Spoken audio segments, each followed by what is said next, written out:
Hey, Steve Mignani here doing the junkyard crawl at Bernardston Auto Wrecking in Bernardston, Massachusetts with a 1981 Chevy Camaro.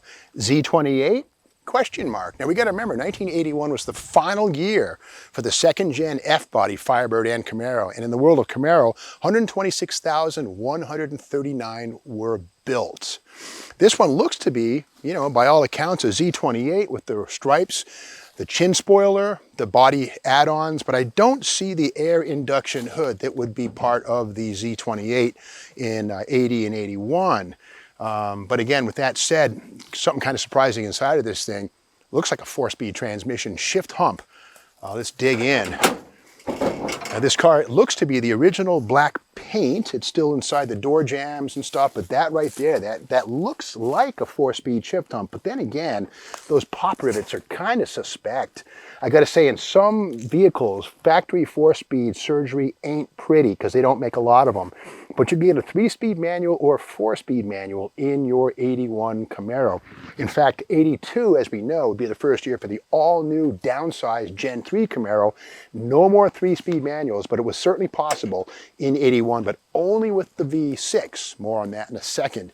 Now getting back to this car, this does have, kind of cool, this is the C49 rear window defogger, this yellow region here. These are actually wires that are heated with electricity and they melt away snow, takes some time, or fog, and that was a $99 option seen on about 60,000 of those 126,000 Camaros. About half of people bought them. Of course, here in Massachusetts, you definitely want to have that. Kind of cool here, this is an 80s touch, the Jensen Coax 2 speakers. Those were actually pretty valuable, or high quality speakers. Jensen was a good name. Craig was maybe not so good, but again, Jensen was kind of top level stuff. And the trunk on Camaro was always in for some criticism. And we see here, it doesn't really take much. I think there's 9 cubic feet of space or volume in there. And in this one here, we see a couple of steel inner fender panels from a mid-60s GM A-body. But here we see here on the back, the remnants of the D80 trunk spoiler, the Z28 spoiler. So it's kind of looking like maybe a Z28, Now, one thing about Camaros from 67 all the way up to 1981 is how General Motors positioned the shock absorber. Now, on this one, we see this is a Gabriel hijacker. Look at that.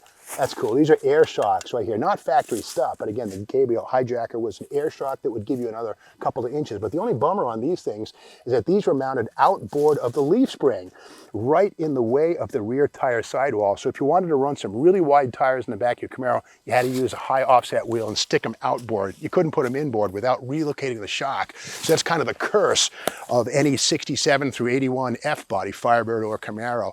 A lot of guys do mini tub kits for these. They move the shocks inboard, but it wasn't done here. Now getting back to Z28, this could well be a 4-speed, but check it out. In 1981, the only way to go to 4-speed in a Z28 was with the 305. The 350 LM1 was strictly automatic. So let's open the hood and see what else we can learn. All right, well, the motor's gone, but yeah, look at this. This is where the clutch pedal rubber would go through right there. So this was definitely a stick car from day one. And this stuff right here, I don't believe that's probably the reverse lockout stuff for the steering column.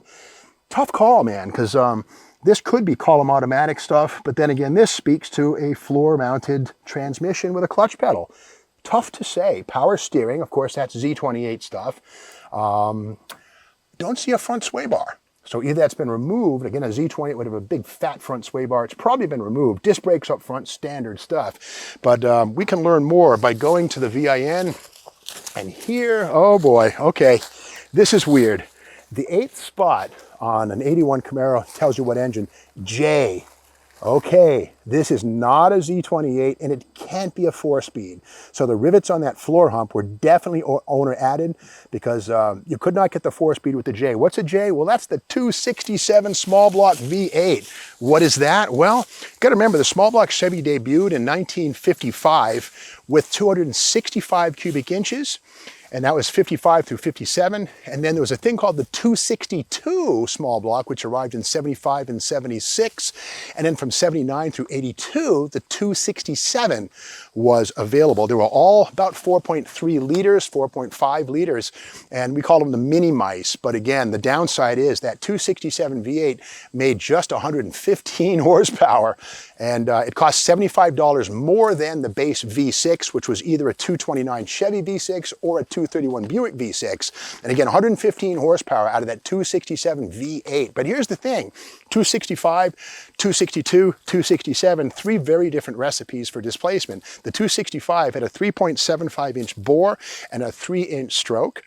The 262 had a 3.67 inch bore and a 3.1 inch stroke. And the 267 in this thing had a 3.5 inch bore and a 3.48 inch stroke. So this 267 had the smallest bore and the longest stroke of all those 4.3 liter V8. So this is the dog of the bunch. Long stroke, low RPM kind of deal. So again, this was the $75 upcharge engine over the V6 base engine. Again, no inline sixes in Chevy Camaro in 1981. They were gone. But again, the same 75 bucks could get you the 305. Crazy, but true. But this thing here, so with the J code, we know this was a 267 automatic car, because the 267 couldn't be had with a stick. So somebody put that tranny tunnel in this thing and probably threw the 267 away, put a 350, maybe a 454, who knows, something hot roddy, and made this into a Z28 wannabe. I mean, you can get the chin spoiler and stuff and the graphics as reproductions or out of the junkyard. Again, Phoenix Graphics will sell you the Z28 graphics, and they've been doing that since the late 1980s, so it could well be these graphics go back to the 80s, you know, late 80s. But here's the thing. The 80s were a dark, dark, nasty time. I was born in 64, so I was 20 years old in 1984. I was there fully mature to see the pain. This is March of 81, right? And in here are, on the cover, the K car, the Volkswagen, what is this, the Scirocco, who knows, whatever, who cares, the Dasher, whatever, the Civic and the Prelude and the Quaalude and all that stuff. It was terrible times. I was not happy. And here's the thing, Chevrolet's Z28 ad, look at this right here. It says here, the new Z28 Camaro for those rare drivers who understand the rush of the road and the thrust of a fine machine road car. That's the way it should be. The Z28 incorporates lots of special parts, blah, blah, blah, blah, blah, blah, blah, but no horsepower. But here's the deal. They were selling the sizzle, spread your wings, right? But nothing here about the 350, the 305, the 4-speed, nothing, because the very next year, the new Z28 and Camaro were coming out. So they were kind of living on borrowed time. Over at Pontiac, things were, well, some would say almost as bad, maybe even worse. Here it is right here. This is the Trans Am Turbo Soul Survivor. Look how they spell soul, S-O-U-L. The first words, back in the 60s, freedom to a lot of drivers meant a big block V8 that pulled like a rocket and a long black road. And it says, those days may be gone, but they haven't been forgotten at Pontiac. So again, here it is, the Soul Survivor, the Trans Am Turbo V8 with what, 200 horsepower, 300 foot-pounds, but the meltdown hood, that bit right there. But again, this is as bad as things got, if you ask me. They're cool, yeah, they're now collectible, but you know, I would never have dreamt we'd see Hellcats, GT500s, ZL1 Camaros. In these days, I thought we'd be riding bicycles by 2022. And in fact, we're about to start riding bicycles. I shouldn't say that. The electric thing is coming. I get that. A couple days ago at Roadkill Nights, the Dodge Performance Week, they debuted the SRT Charger Banshee electric car. And that thing's mean. It's cool. But here's the thing. The word is that by 2030, 50% of Dodge production cars will be electric. Well, what about the other 50%? I dare say, you heard it here first. There's talk of a second-gen Challenger Charger platform based on Alfa Romeo. They've been toying with that for 10 years. And Motor Trend about a week ago broke the news that the Hemi program ain't over and those new Challenger and Charger Alfa Romeo hybrids are in the pipeline. Here's the thing.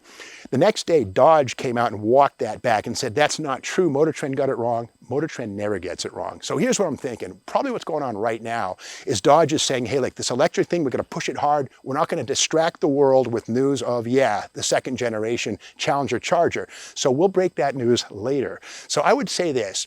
They say that the Hemi cars go out of production after 2023, last call and all that stuff. I would bet you anything that those 50% gas cars, a good part of those things, or at least a sliver, will be Hemi-powered V8 cars. Mark my words. I may be all wet, but I got to say, in the 80s, I never thought we'd see what we have now. So I've been right before, and maybe I'm right again. I think I am. Anyway, if you like the story of this horrible, I mean, this lovely J-code 267, 115 horsepower V8, how'd they make it so weak?